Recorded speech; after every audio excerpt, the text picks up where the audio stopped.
everybody, Bonnie here. Hope you guys are doing great. Maybe you've seen what I was up to this past weekend. If you follow me on Instagram, I did post a picture. Yeah, I've finally started making those golden girls. I've had the pattern for about 2 years, I believe.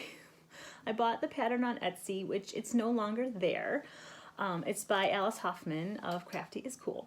She is awesome. You guys have probably seen some of her amigurumi people that she designs. Anyway, finally this weekend I'm like, you know what, I'm just gonna do it. I have these project bags and I want to get everything done because there's stuff in my head. There's this pattern thing in my head that I want to get out, but I've got way too much to do first. Anyway, so yeah, Sophia. This is Sophia.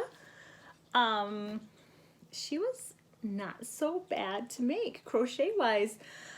And there's just a lot of little fiddly things, like her glasses. I still have to attach them. They're not sewn on or anything. I had to bend them myself and make the glasses. I'm trying to get close up so it's not so blurry or blown out. But yeah, she does have a dowel in her head, which I'm not too crazy about because it does make her head move. Past amigurumis that I've made that I haven't done any dowels in, this is the first one I put a dowel in. The heads stay, they stay put. I don't know if you really need it, so I'm not sure if I'm going to do that for the other golden girls. I did use the yarn that I had here, and for her dress, I think I got that yarn at a thrift store in like one of those bags. I don't know, but I thought it was just the perfect color. And her collar is made out of part of a mandala cake that I had left over. Her hair is Burnette, like that softy chunky stuff, which turned out so cute. I'm sorry you can't really see it because of the light and all the camera stuff, but I'm really happy with how her hair turned out. And the back, her sweater does not come off. Her arms are made out of the sweater, and I did put pipe cleaners in her arms and legs. Well, her leg doesn't want to bend like that, but so you can, she could sit or whatever. I'm still working on her purse. I have my yarn attached. I have to attach the little handles, which are a little bit, I made them a little bit different than the pattern called for. I put some on a wire.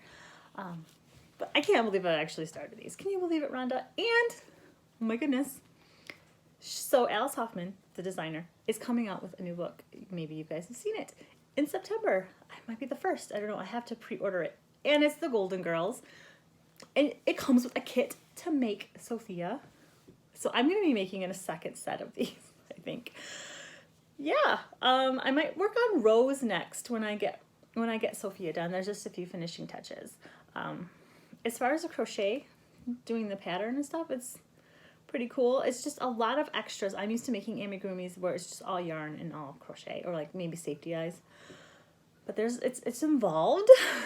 It's a challenge, but it's fun. So yeah, I made those. And then another thank you to Amber and to Jenny in the last video. They had sent me some beads and charms and goodies. Oh my goodness. And I really needed the Happy Meal. Thank you so much. It's, yeah, just needed it. But I made some earrings. These are the charms that Jenny gave me. The colors are not meant to be Packer colors. Those are from my alma mater, Northern Michigan University, and their mascot is a wildcat, so hence the paw. And I also made a stitch marker of Tinkerbell. I will take a picture of these because I know it's kind of hard to see.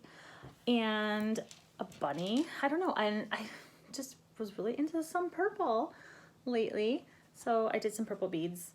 And for the bunny, a cat one in the middle there. And I'm sorry if you can't see. One day I'll get that straightened out. And the bone, little bone.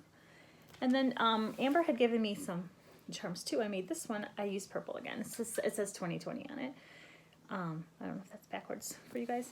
And I am actually using the other stitch marker that I made from Amber, that charm. She gave me a little deer, which is so cute. Oh my goodness. So I think that might have been the first stitch marker that I made because I really wanted to use that deer. And I have it on my shawl that I actually started the remember the season of the granny thing that ended last month? Well, I finally started what I was going to make for that, which is that purple shawl. So I'll show you guys the stitch marker first, and then I'll show you the shawl. But the little deer, I put some fall color beads. It just seemed to suit it, so yes. And then this is what I have so far for my granny shawl, the granny stitch shawl. I'm using all kinds of yarns, which, is that a big no-no? I will be so careful when I wash this, and this is for me. I'm not giving this away. So I will be careful because it's got some latte cake in there, and we all know what happened last time I washed latte cake. The yarn I have in this was the bucket thing that I showed you guys before. I'm using a G hook, so my granny squares are a little bit smaller, and instead of just chaining 2 in the corners when you get to the peak, the corner, I guess, whatever, I'm chaining 3 just so it lays a little bit better, and I'm chaining 1 in between each of the clusters there. The yarn I started out with in the top here is Red Heart. This one is grape raisin. What is this? It says grape raisin. I don't know. I got this on clearance and it's really, really soft.